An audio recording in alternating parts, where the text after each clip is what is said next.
الحمد لله وحده والصلاة والسلام على من لا نبي بعده أما بعد فأعوذ بالله السميع العليم من الشيطان الرجيم بسم الله الرحمن الرحيم يوم ينفخ في الصور ونحشر المجرمين يومئذ زرقا يتخافتون بينهم إن لبثتم إلا عشرا نحن أعلم بما يقولون إذ يقول أمثلهم طريقة إن لبثتم إلا يوما صدق اللہ العظیم رب اشرح لی صدری ویسر لی امری واحلل عقدۃ من لسانی یفقہوا قولی آمین یا رب العالمین۔ سورہ طٰہٰ ہے، موسیٰ علیہ السلام کا واقعہ ختم ہو چکا ہے، اور جیسا کہ ہر سورت کے شروع یا آخر میں اللہ پاک آخرت یعنی معاد، مرنے کے بعد جینا اور پھر محاسبہ اور ان چیزوں کو ذکر کر کے وہ جو توحید، رسالت اور معاد جو ہے، جو مین موضوع ہیں، انہیں کو پھر ڈسکس فرما رہا ہے۔ جس دن پھونکا جائے گا سور میں، توتنا پھونکا جائے گا، بات سمجھانے کے لیے اللہ پاک عرض کر رہا ہے، اس لیے کہ اس زمانے میں فوری جو خوفزدہ کر دینے والی اور ترا نکال دینے والی جو آواز ہوتی ہے وہ توتو کی ہوتی تھی۔ اس دن جب وہ بجے گا تو کیا ہوگا؟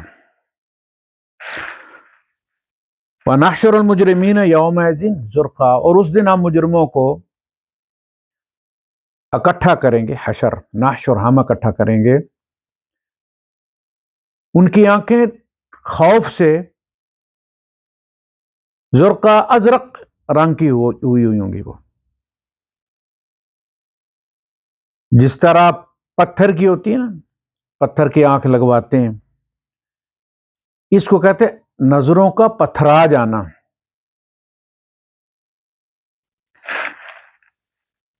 نیلی پڑ جائیں گی ان کی۔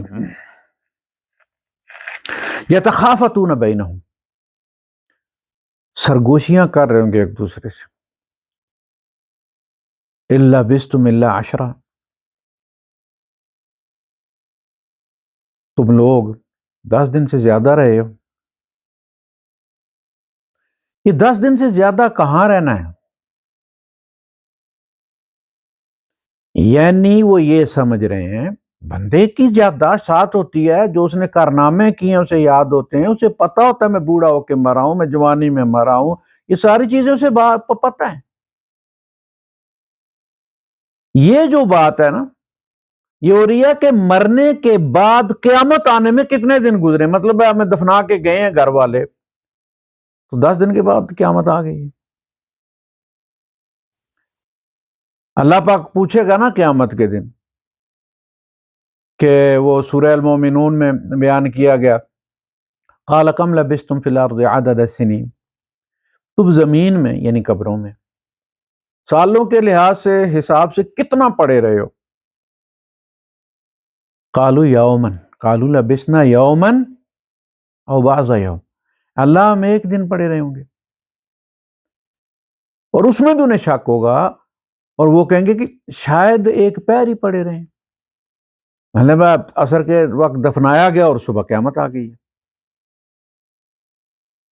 تو یہ چیز کیا ثابت کر رہی ہے کہ یہ ریسٹ ان پیس ہی تھی۔ اگر مرنے میں بھی عذاب ہوتا تو وہ کیوں کہتے کہ ہمیں کس نے اٹھا کھڑا کیا؟ ہماری خواب گاؤں سے، وہ جو سورہ یاسین میں ہے،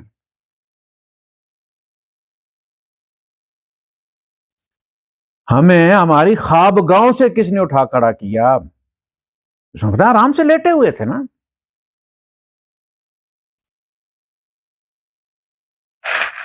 تو وہ کہیں گے کہ یومن او بعض یوم، یہاں اللہ پاک فرما رہا تھا کہ وہ آپس میں سرگوشی میں پوچھیں گے کتنے دیہڑے بعد قیامت آئی ہے، یعنی ہمیں دفنایا انہوں نے، فوراً قیامت آ گئی۔ اللہ پاک فرما نحن اعلم بما یقولون، وہ جو آپس میں باتیں کر رہے ہوں گے ہم اچھی طرح کو جانتے ہیں، وہ ہمارے علم میں وہ پہنچ رہی ہیں ہم کو کہ وہ آپس میں کیا باتیں کر رہے ہیں۔ اسی مجمع میں وہ لوگ بھی ہیں اذ یقول امثلهم طریقۃ ان لبثتم الا یوما، انہی میں وہ بھی ہیں جو کہہ رہے ہیں کہ ایک دن پڑے رہے ہیں، من بعثنا من مرقدنا، ایک دن پڑے رہے ہم۔ کسی کو نہیں پتا ہزاروں سال بعد آئی ہے، لاکھوں سال بعد آئی ہے، پیچھے کتنی صدیاں گزری ہیں، کتنی قیامتیں آئی ہیں، کتنے ایٹم بموں کے حملے ہوئے، کتنی دنیا پھر نئے سرے سے اگی ہے، پھر کیا ہوا ہے، کسی کو یہ فکر نہیں، سب کو یہی ہے کہ ادھر پلک جھپکی اور بندے کو لے جاتے ہیں، اس کا آپریشن کرتے ہیں، بائی پاس کرتے ہیں، 8 گھنٹے 10 گھنٹے 14 گھنٹے کا آپریشن ہوتا ہے، بندے کو ہوش آتی ہے تو سمجھتا ہے کہ پوچھتا ہے ان سے کہ آپریشن کرے والا شروع کر سو نہ پتر کر چھوڑے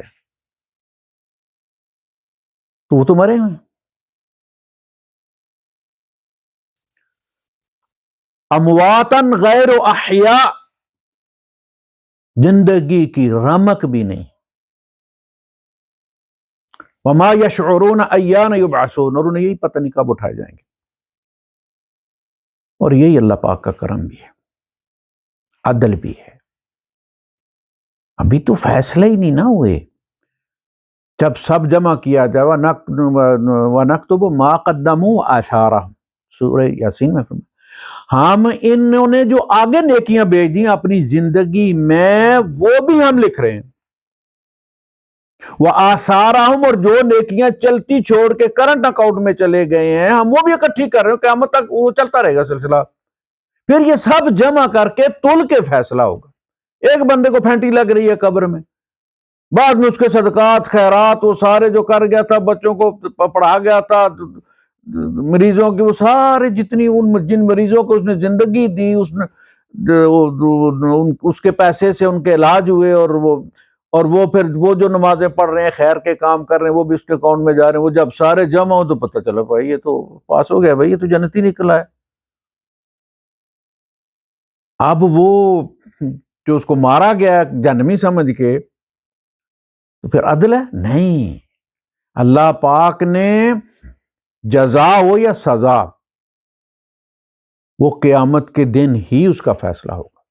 کل نفس ذائقۃ الموت، یہ ہر جی نے مرنا ہے۔ وَنَبْلُوكُمْ بِالشَّرِّ وَالْخَيْرِ فِتْنَةً وَإِلَيْنَا تُرْجَعُونَ، تم خیر اور شر کے حالات سے گزرو گے، برائی اور اچھائی، غریبی اور امیری، خوشی اور غمی میں سے گزرو گے، اور پھر سیل کر دیا جائے گا، فریز کر دیے جاؤ گے، ثم الینا ترجعون، پھر وہاں سارے فیصلے ہوں گے۔ وَيَسْأَلُونَكَ عَنِ الْجِبَالِ، اور آپ سے پہاڑوں کے باب دیکھو نا، مکے کے گرد آپ نے دیکھا نا کالے سیاہ پہاڑ، تو ان کے نزدیک وہ بہت سخت چیز تھی نا، ان کا کیا ہوگا بھائی قیامت جائے گی تو۔ اب دیکھیں نا یہ جو باتیں کرنے والی ہیں اس کا کیا ہوگا، وہ پچھلے ہمارے بڑے باپ دادا کا کیا ہوگا، تو فرمایا ان کا بھی اللہ حساب کر لے گا۔ علم عند ربی فی کتاب، میرے رب کے پاس اس کا علم ہے، لکھا ہوا ہے، موجود ہے، ریکارڈ بھی موجود ہے، وہ قیامت کے دن فیصلہ کر لے گا، تو اپنی بات کر۔ انہوں نے موسیٰ علیہ السلام سے یہ پوچھا تھا نا، تو انہوں نے کہا یسألونک عن الجبال، ان پہاڑوں کا کیا بنے گا، یہاں قیامت کیسے آئے گی، مطلب ہے یہ تو جمے ہوئے ہیں۔ فقل ینسفها ربی نسفا، اللہ اس کو صفوف بنا دے گا میرا رب، ینسفها نسفا، اس کو صفوف بنا کے رکھ دے گا۔ وہ اللہ پاک فرماتا ہے ترال جبال، تم پہاڑوں کو دیکھتے ہو کہ یہ جامدۃ، یہ جمے ہوئے ہیں، بڑے لوہے ہیں، یہ تو لوہے کی طرح، فَيَتَمُرُّ مَرَّ السَّحَابِ، یہ اس طرح اڑیں گے جیسے بادل اڑتے ہیں، اور بادلوں کو بھی جبال کہا گیا ہے قرآن، جہاز کے اوپر نا آپ اوپر سے آپ دیکھیں ذرا نیچے جو بادل ہیں بالکل پہاڑ لگتے ہیں، اونچے نیچے اونچے نیچے، نیچے سے ایسے نہیں لگتے، نیچے سے برابر لگتے ہیں، وہ بڑا ہے وہ چھوٹا ہے، لیکن جو چوٹیاں نظر آتی ہیں نا وہ اوپر سے نظر آتی ہیں۔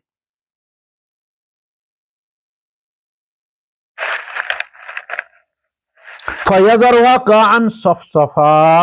اللہ پاک زمین کو ایک چٹیل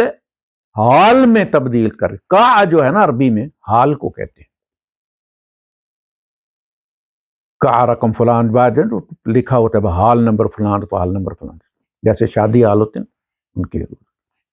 قاعًا صفصفا، چٹیل، لا تری فیہا عوجا ولا امتا، نہ کوئی چیز نیچے ہوگی نہ اوپر ہوگی، برابر ہوگی، سمندر بھر دیے جائیں گے۔ یہ پہاڑ سمندروں سے ہی نکلے ہیں نا، کہ واپس بھر دی جائے گی زمین، جو اللہ پاک نے فرمایا کہ وہ زمین کو درمٹ کے ذریعے جو ہے وہ کوٹ کوٹ کر برابر کیا جائے گا۔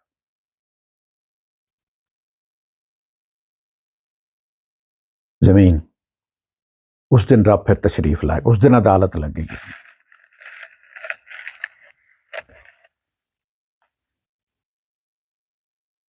لا تری فیہا عوجا ولا امتا، نہ اونچی نہ نیچی، نہ کوئی گھاٹی نہ کوئی پہاڑ، سب برابر۔ یومئذ یتبعون الداعی لا عوج لہ، اس دن کسی میں کوئی آکڑ خانی کوئی ٹیڑھ پن نہیں رہے گا، وہ جو آواز دینے والا جدھر آواز دے گا ادھر اکٹھے ہوں گے، حاضر ہونا پڑے گا اسے۔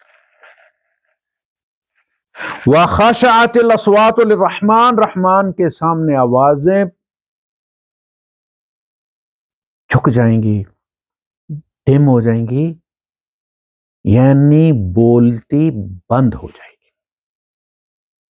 لا تسمع الا ہمسا، بس وہ سانسوں کی آواز وہ سنائی دے گی، سانس چڑھے ہوئے۔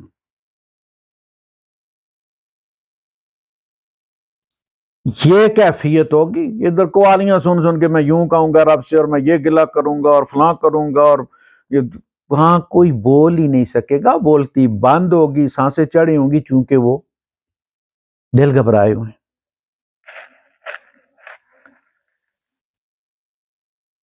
یومئذ لا تنفع الشفاعۃ الا من اذن له الرحمن ورضی له قولا، اس دن کوئی کسی کی سفارش نہیں کرے گا، نہ کر سکے گا، کوئی کرے تو فائدہ نہیں دے گی۔ لا تنفع الشفاعہ الا من اذن له الرحمن، سوائے اس کے کہ جس کے بارے میں رحمان یہ اجازت دے دے کہ آپ اس کے بارے میں بات کر سکتے، اس بندے کے بارے میں آپ بات کر سکتے، اور اس بندے کے بارے میں بات ایسی نہیں ہو سکتی کوئی بندہ یہ کہ اللہ پاک میں جانتا ہوں بڑا نیک بندہ تھا، حاجی صاحب ہمارے گاؤں کے بڑے معزز شخصیت ہیں، تو پلیز ذرا ان کے کیس کو، اللہ پاک اس سورہ الکرسی میں فرماتا ہے، آیت الکرسی میں کہ یعلم ما بین ایدیہم وما خلفہم، وہ جو آگے انہوں نے بھیجا وہ اس سے بھی واقف ہے، جو پیچھے کرتوت کر کے چھوڑ آئے ہیں، جو انڈے بچے دے رہے ہیں، ہم اسے بھی جانتے ہیں، لہذا کوئی خدا کو یہ نہیں کہہ سکتا کہ میں جانتا ہوں بڑا نیک بندہ ہے، آپ کو نہیں پتا۔ کوئی خدا کو یہ کہہ سکتا ہے کہ مالک تو رحم فرما دے۔ عیسیٰ علیہ السلام کیا فرماتے ہیں؟ ان تعذبہم فانہم عباد، مالک تو انہیں سزا دے تو یہ تیرے بندے ہیں، تیرا حق ہے، انہوں نے تیری نافرمانی کی، سزا کے حقدار ہیں، تو سزا دینے کا حق رکھتا ہے۔ وَإِن تَغْفِرْ لَهُمْ، اور تو اگر مہربانی کر دے، ان کی بخشش کر دے، تو پھر تو زبردست حکمت والا ہے۔ تو یہ اس قسم کی ریکویسٹ کی جا سکتی ہے کہ نبی اس بندے کی طرف سے وکیل بن جائیں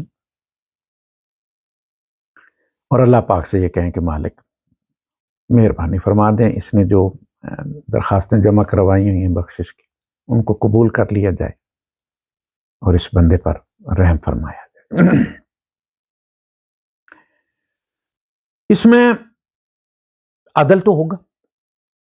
ایسا نہیں ہے کہ کسی کی سفارش عدل کو روک دے، عدل ہوگا، فیس ویلیو پر ہوگا۔ عدل کے بعد پھر آپ کو پتہ ہے قاتل کی بھی ایک کورٹ سے ہائی کورٹ سے سزا موت ہوگی، سپریم کورٹ میں گئے، سپریم کورٹ نے بھی اس کو کنفرم کی، سیشن سے ہوئی، ہائی کورٹ نے کنفرم کی، اور پھر سپریم کورٹ نے بھی کنفرم کی، پھر صدر کے پاس رحم کی اپیل ہوتی، عدل ہوگا۔ پھر یہ کہا جائے گا، اللہ پاک جب فضل کرے گا تو یہ ارینجمنٹس کیے جا سکتے ہیں۔ آپ دیکھ لیں صدر بھی اگر اس کو ریجیکٹ کر دیتا ہے، بندے کے بلیک وارنٹ جاری ہو جاتے، 24 گھنٹے بعد اس کو لٹکا دینا ہے، اس سے پہلے اس کے وارث آ کے، جو میت کے وارث ہے، مقتول کے وارث، وہ آ کے کہتے ہیں کہ جی ہم معاف کرتے ہیں، ہے نا، کلاس موجود ہے نا۔ اللہ نے ہمیں یہ حق دیا نا کہ تمہارا قاتل تم بھی جانتے اس نے قتل کیا، عدالت نے اس کو کنفرم کیا کہ اس کو سزائے موت ملنی چاہیے، لیکن پھر بھی اللہ نے کہ تم اگر چاہو تو وہ قتل بھی معاف کر سکتے ہو۔ کیا یہ حق اللہ پاک کا نہیں ہے؟ دونوں صورتیں، قصاص بھی لے سکتے ہو اور فدیہ بھی لے سکتے ہو، اور خدا واسطے بھی معاف کر سکتے ہو جب تمہیں پتا کہ وہ دے کچھ نہیں سکتا۔ دیا نا حق اللہ پاک، آپ یہ حق اللہ کو کیوں نہیں دیتے؟ بندے ہیں نا اس کے سارے، تو وہ عدل کرے گا۔ مظلوم کو یہ گلہ کبھی نہیں ہوگا کہ اس کا کیس سنا نہیں گیا اور اس کے مجرم کو پکڑا نہیں گیا، سزا سنائی جائے گی، بالکل سنائی جائے گی، اوشیہ سنائی جائے گی۔ لیکن پھر اللہ پاک ان سے کہتا ہے بھئی عدل تو یہ ہے جو میں نے کر دی۔ آپ دیکھ لیں جب گردن اتارنے سعودیہ لاتے ہیں بندے کو، تو وہ رسا کو آخری بار بلاتے نہیں ہیں کہ بھئی عدل تو یہ ہے کہ ہم نے کر دی ہے، اس کی سزا یہ کہ گردن اتار دی، لیکن اگر تم معاف کرنا چاہو تو اللہ پاک نے تمہیں اس کا اختیار دیا ہے، قانون نے بھی دیا ہے، عدالت نے دی ہے، اور اللہ رحم کرنے والوں کو پسند بھی کرتا ہے۔ تو وہ کہتا ٹھیک ہے، نہیں تو کہتا جی نہیں میں نے نہیں معاف کرنا، گردن اڑا دی جاتی۔ یہ موقع وہاں نہیں ملے کہ اللہ پاک اس کو ایک موقع دے دیں، اس بندے کو یہ اس پارٹی کو راضی کر لے۔ اب وہ جو پارٹی ہے اس نے کسی پر ظلم نہیں کی ہوں گے، کیا خیال ہے وہ فرشتہ ہے؟ اس کے بھی تو کرتوت ہوں گے نا، ٹھیک ہے قتل ہو گیا اس کا، لیکن قتل کے پیچھے بھی جو کچھ وجوہات ہوتی ہیں نا، اس بندے نے اور بھی گناہ کیے ہوں گے۔ اب اگر اسے یہ کہا جائے کہ اگر تم اس شخص کو معاف کر دو تو ہم تمہارے سارے گناہ معاف کر کے تمہیں جنت میں داخل کر دیں، کوئی پاگل ہی ہوگا جو کہنے جی آپ اس کو سزا دیں میں جہنم میں جاؤں گا اس کے ساتھ، شکر کرے گا نا تو بس ہوگی بات، پارٹی راضی ہوگی، جنت کے بدلے جنت مل کے گیا، اس کے گناہ بھی معاف ہو گئے، اس نے اپنے بھائی کو معاف کیا، اس کے یہ جب پیشکش کی جائے تو آپ کا کیا خیال ہے؟ ان اللہ لا یغفر ان یشرک، شرک پر کوئی نہ فدیہ ہے نہ کوئی معافی ہے، چونکہ شرک براہ راست خدا کا جرم ہے، خدا کے خلاف بغاوت ہے، لہذا وہاں تو کوئی گنجائش نہیں۔ اس نے کہہ دیا ہے، جو لکھ دیا وہ کہہ دیا، وہ ہمیشہ کے لیے سچ ہو گیا۔ ان اللہ لا یغفر ان یشرک بہ ویغفر ما دون ذلک لمن یشاء، اس کے علاوہ جو بھی ہوگا، جتنا بھی ہوگا، جس کو چاہے گا معافی کے چانسز ہیں، اللہ تعالیٰ ارینج فرمائے گا۔ یومئذ لا تنفع الشفاعۃ الا، یہ جہاں بھی شفاعت کا معاملہ ہے نا، اس کو اللہ کے اذن کے ساتھ جوڑا گیا، اوپن نہیں چھوڑا گیا، فار گرانٹیڈ نہیں ہے کہ جو بندہ اٹھ کے کھڑا کے میں شفاعت کرتا ہوں، کوئی کسی کے بات نہیں کرے گا۔ یا ایھا الناس اتقوا ربکم وَاخْشَوْا يَوْمًا لَا يَجْزِي وَالِدٌ عَنْ وَلَدِهِ، اے لوگو اللہ کا تقوی اختیار کرو، ڈرو اس دن سے کہ جس دن باپ اپنے بیٹے کی طرف سے کوئی بدلہ نہیں دے، کہ جی وہ میری نمازیں لے لیں، میرا جو دو چار کاٹ کے اس کو دے دیں، یا اس کے بدلے مجھے جہنم میں بھیج دیں، میرے بیٹے کو جنت میں بھیج دیں۔ لا یجزی والد عن ولدہ ولا مولود، اور نہ اس کی اولاد، ہوا جاز عن والدہ شیئا، وہ اپنے باپ کی طرف سے کوئی جزا دے دے گا، میرا ابا بوڑھا ہے اس کو جنت میں بھیج دیں، مجھے جنت نہیں۔ یہ ساری چیزیں اللہ کے اذن کے ساتھ مشروط ہیں۔ یعلم ما بین ایدیہم وما خلفہم ولا یحیطون بہ علما، کوئی کیا بولے گا؟ کسی کو کسی کے بارے میں کوئی علم ہے؟ والدین کو اپنی اولاد کے بارے میں علم ہے کہ ان کی اولاد کیسی ہے؟ اولاد ماں باپ کے سامنے نائی دھوئی ہوتی ہے۔ کون اٹھ کے کہے گا میرا بیٹا نیک ہے؟ قسم کھائے گا کوئی اپنی اولاد کی طرف سے؟ وہ اللہ کے علم کا بھی احاطہ کوئی نہیں کر سکتا، اور بندے کے بارے میں بھی صحیح بات اللہ ہی جانتا ہے، اگلا پچھلا جانتا ہوں۔ وہ یہ بھی جانتا ہے کہ اگر کسی نے کوئی گناہ کیا تو کن حالات میں کیا ہے۔ گناہ ہوتے ہیں نا، سرکمسٹینسز ہوتے ہیں اس کے، یعنی آپ کولڈ بلڈ قتل کرتے ہیں آپ اس کو تو اس لیے 302 لگتی ہے،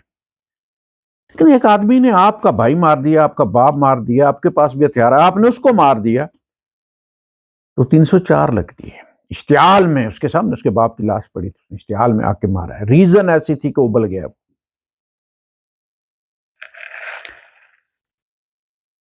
وَعَانَتِ الْوُجُوهُ لِلْحَيِّ الْقَيُّومِ، اس دن حی القیوم کے سامنے چہرے جھک جائیں گے۔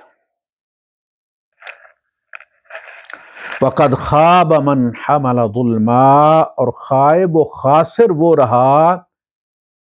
جس نے ظلم اٹھایا۔ إِنَّ الشِّرْكَ لَظُلْمٌ عَظِيمٌ، قرآن میں سب سے بڑا ظلم شرک ہے۔ یہ وہ ظلم ہے جو انسان اپنے خالق کے ساتھ کرتا ہے، کھاتا اس کا ہے، ریفر کسی کی طرف کرتا ہے، نعمتیں اس کی ہیں، نام کسی اور کا لگا دیتا ہے۔ یہ بے انصافی ہے، یہ ظلم ہے، شرک سب سے بڑی بے انصافی ہے۔ وَمَن يَعْمَلْ مِنَ الصَّالِحَاتِ، اور جس نے اچھے اعمال کیے، وَهُوَ مُؤْمِنٌ، اور وہ مومن ہوا۔ اعمال صالحہ جو ہے نا وہ پورا پیکج ہے، وہ ہر فیلڈ کا اپنا عمل صالح، جیسے ڈرائیونگ کے جو اعمال صالح ہیں وہ ڈرائیونگ کے،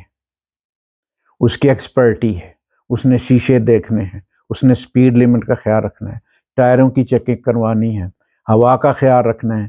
اوور لوڈ نہیں کرنا، دوسرے ٹریک میں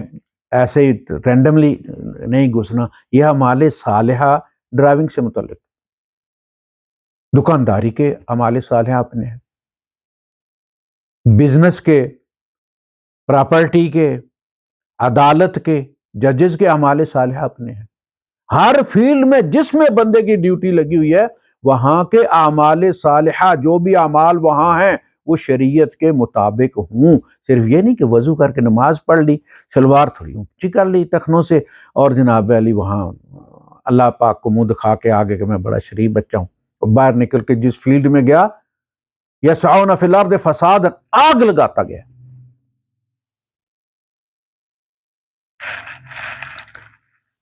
وَمَن يَعْمَلْ مِنَ الصَّالِحَاتِ وَهُوَ مُؤْمِنٌ فَلَا يَخَافُ ظُلْمًا وَلَا هَضْمًا، یہ ہضما، اس دن اسے کوئی ڈر نہیں ہوگا کہ اس پر زیادتی ہوگی۔ بے خوف، ڈر جو ہوتا ہے نا کہ وکیل نہ مل گیا ہو جج کے ساتھ، جج نہ مل گیا ہو وکیل کے ساتھ، گواہ نہ مل گیا ہو دوسری پارٹی کے ساتھ، ایسا کوئی خوف نہیں ہوگا، اس پر ظلم نہیں ہوگا، اور نہ ہی اس کا حق مارا جائے گا، کہ جو حق بنتا تھا دیا تو لیکن اتنا نہیں دیا جتنا بنتا تھا، چھوٹی چھوٹی نیکی، من یعمل مثقال ذرۃ خیرا یرہ ومن یعمل مثقال ذرۃ شر ذرہ۔ حضرت عائشہ صدیقہ رضی اللہ تعالیٰ عنہ نے ایک مانگنے والے کو انگور دیا، ایک انگور دیا آپ نے، وہی ہو۔ اس نے کہا اماں میں اس کا کیا کروں گا؟ آپ نے فرمایا یہ بھی بڑی چیز ہے، یہ انگور بھی بندے کو جنت میں لے جا سکتا ہے، اگر پلڑے برابر ہوں تو وہ انگور اس پر ٹک جائے اور وہ دیا خدا کی خاطر گیا ہو، نیت اس کی ہو، تو پلڑے کو جھکا دیتا ہے۔ پھر آپ نے یہ آیت پڑھی فَمَن يَعْمَلْ مِثْقَالَ ذَرَّةٍ خَيْرًا يَرَهُ وَمَن يَعْمَلْ مِثْقَالَ ذَرَّةٍ شَرًّا يَرَهُ۔ یہی معاملہ بدی کا بھی ہے، کسی کے ایک دانے کی چوری بھی اگر کی نا تو وہ دانہ قیامت کے دن وہ بائیں پلڑے پہ رکھ دیا گیا اور دونوں پلڑے برابر ہیں، وہ جو نہیں ہو جاتا، ٹائی ہو جاتا ہے، میچ ٹائی ہو گیا جنت اور جہنم کا، اور اس وقت وہ مونگ پھلی کا ایک دانہ جو تو نے اٹھا لیا وہ تیری جہنم بن سکتی ہے۔ اس سے پوچھو، دکاندار سے اس کی کنسنٹ لو کہ یار میں چکھ لوں، یہ ایسا نہیں گئے ہو جناب لیا نہیں لیا، دو ادھر سے چیزیں اٹھائیں دے منہ کھا لیں، یہ بڑے اوکھے نکلیں گے قیامت کے دن۔ وآخر دعوانا الحمدللہ رب العالمین۔